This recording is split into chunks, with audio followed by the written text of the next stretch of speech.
Hey everyone, it's Brent here from 1980 something.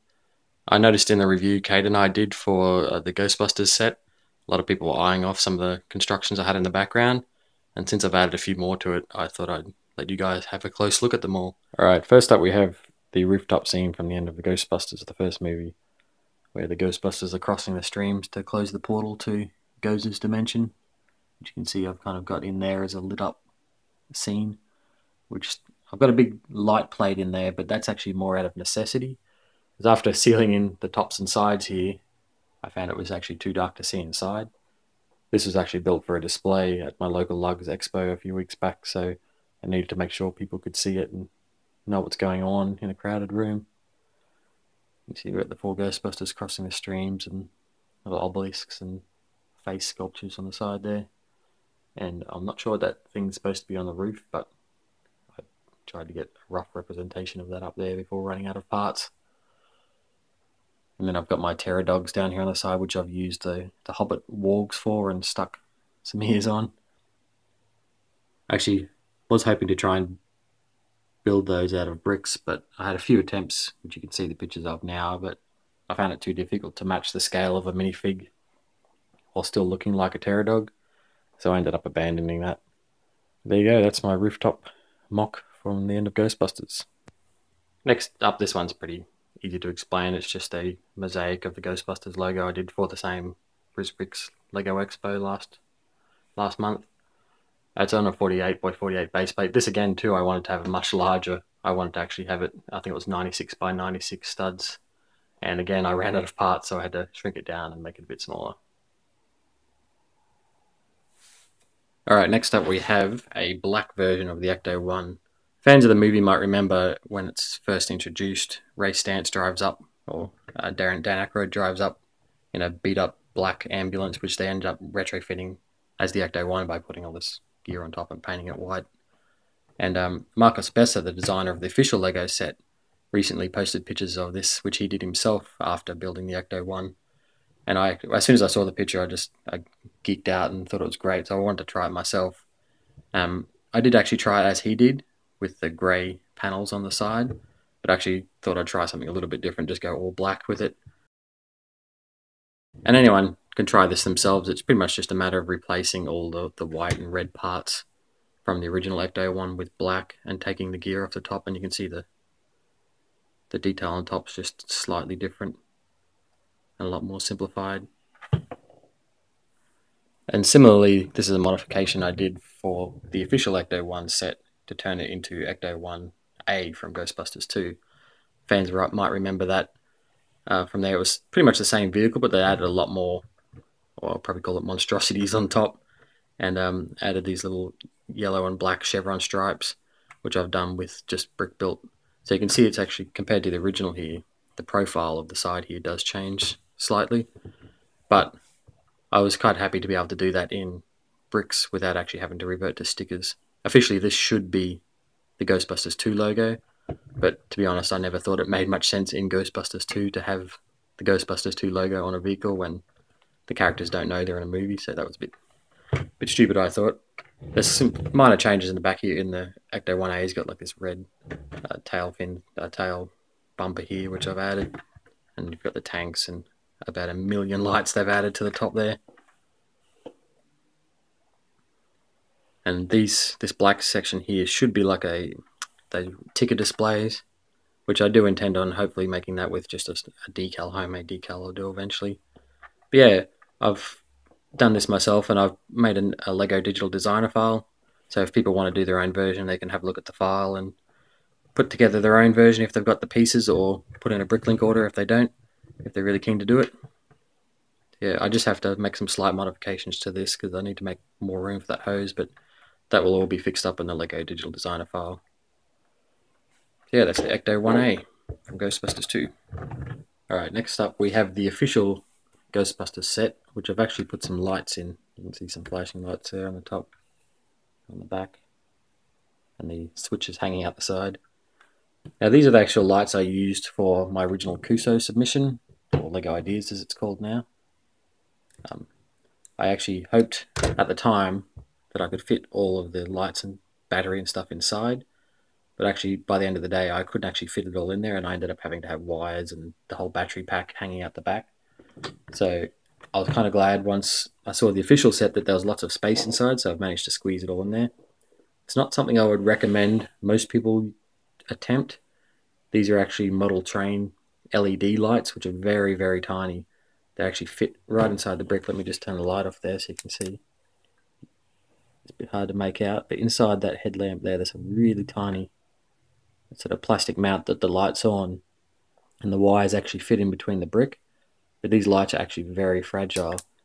So when I first installed them in my version of Ecto-1, I broke one, and then since installing into the new one, I actually broke two. These ones at the back here are supposed to flash as well, and they broke as well.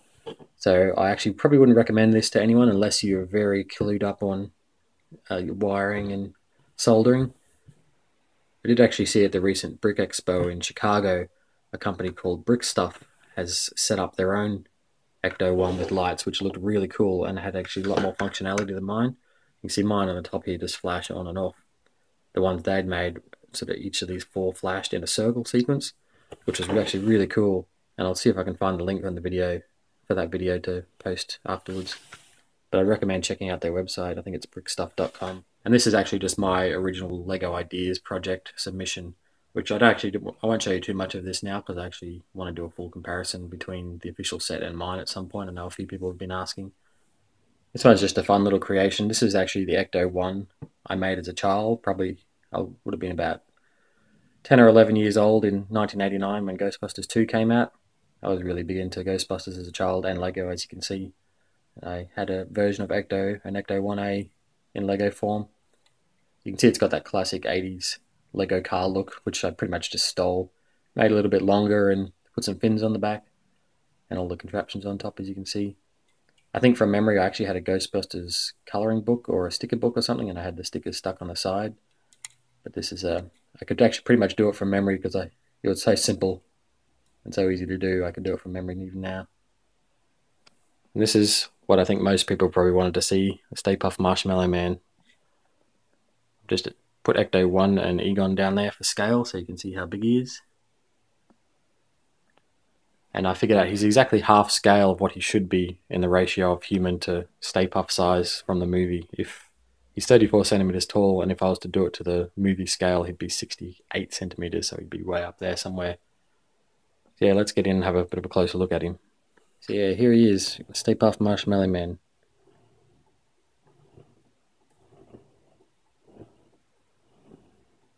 Just do a full 360 for you. He's actually got a fully articulated neck there. You can twist it around at different angles. I've just got a ball joint in there that it's attached to. These arms have a certain degree of motion to them, but it's kind of limited. I can either cut away the shape here to allow him more movement, or I could build it up to sort of fill in the gap and keep his lines sort of flowing. So I opted for that. And in the movie, he kind of had a bit of a restricted movement of his arms anyway, but he's also got fully articulated fingers, thumb, can spin his wrists around. I'll have to lift him up here. His legs are articulated with his feet moving around. So you can see he's quite big, and I've spent a lot of time trying to maintain the curvature here. I actually spent a lot of time trying different solutions for trying to get that nice curve running around, and this is what I ended up with. I had a few that probably looked a bit better, but they weren't as structurally sound. I actually had a few in-hand explosions of pieces going flying everywhere while I was creating this. And you can see some of the pictures now of some of the different attempts at torsos. What I did was I started from the feet and worked my way up. So I had, this is pretty much the leg here and the foot are pretty much as they were when I first created it. And I spent some time doing that. I think I jumped to the head a few times and had a few attempts at the head before coming back to the torso. But I ended up having to scale the head up anyway just to keep it in proportions with the rest of the body. And the bib that he's wearing, I actually was going to do it in cloth as the LEGO does with their canvas on the ships and stuff, but my wife actually convinced me to try it brick built, figuring that I'd gone all this way and made it completely out of LEGO. Why would I sort of stop and try something out of cloth? So I'm kind of thankful she changed my mind for that because I think it looks pretty good made out of bricks. And I've actually put this up on LEGO Ideas too. If you want to go vote for it, I'll put the link in the description. You can check it out. And I actually have a few minifigs I've created for that as well, which I'll have a look at now.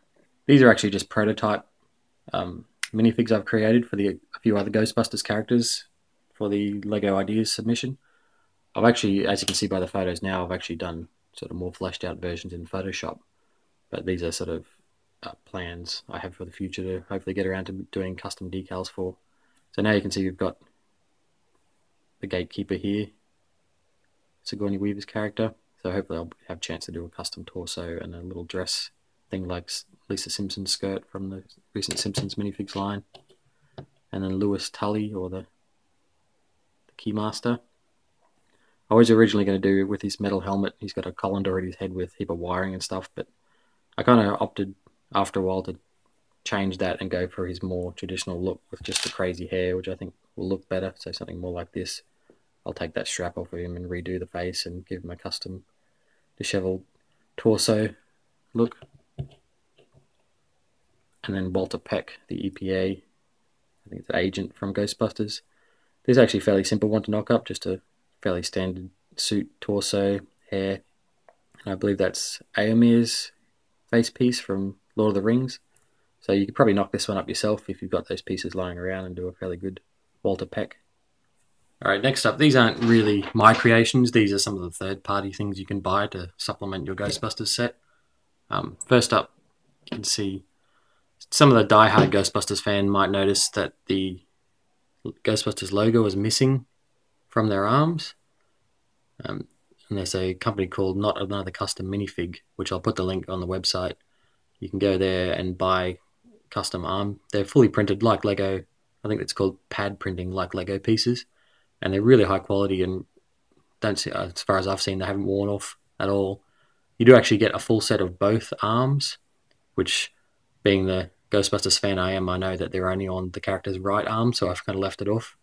But you could quite easily just buy one set for two characters and carry it across the other ones if you're not a stiffler for detail like me, and just put it on the different arms on two of the characters. So yeah, I'll post a link on the website for those. And then you might notice the backpacks here. These are from Brickforge. They've been out for a few years now. At least I've had mine a few years. They've got custom backpack, Ghostbusters backpack, and Neutrino Wand, as it's called, Proton Pack. You can get a kit that's got the backpack and the Proton Pack, and you can also get, you can see Egon here has got a little PKE meter, which is a really cool little piece. And all of these you can get from Brickforge. And you can also grab a set of these night vision goggles, which I've got for Ray, to sort of recreate the scene in the Sedgwick Hotel when they first find Slimer. So yeah, I'll post a link to both the Not Another Custom Minifig for the arm decal printed pieces, and also post a link for Brickforge for these parts as well. They're really cool. And lastly, but not least, the Ghostbusters Firehouse, or headquarters. Some of you will probably remember this from the original Kuso submission, or LEGO Ideas submission. And as you can see, it's pretty big, and you can easily see why it was not included with the original set, because this would be just way too expensive. I've actually got a light up in there in the ceiling there as well, above the door, but it's a bit hard to see in this lighting condition. So I've actually released the LEGO Digital Designer file for this as well. I'll post the link down below so you can grab it if you want to have a go of it. There's actually one thing I've changed in it that I haven't done in my original one yet. In the LEGO Digital Designer file, I've actually split these floors so you can remove them. I don't actually have a full interior in it though, which I haven't actually got around to doing. One day I'll hopefully do that, get enough pieces together. But for those who really want a LEGO Ghostbusters HQ, there's a guy called Sergio Herencias has posted one on LEGO Ideas. Next, I actually got a full interior with an openable side with all the details inside, and you can fit Ecto-1 in through the doorway. So you can see some of the pictures now. It looks pretty awesome.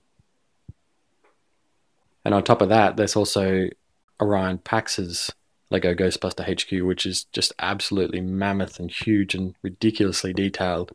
He's actually also got that on LEGO Ideas if you want to go vote for it. I'll post a link for all of the LEGO Ideas projects in the description. I think that just about wraps it up. I hope you liked checking out some of the Ghostbusters creations I've put together. If you've liked what you've seen, make sure you subscribe and post a link. If you want to see that comparison video between my original LEGO Ideas project and the official LEGO set, make sure you let me know. Alright, see you later.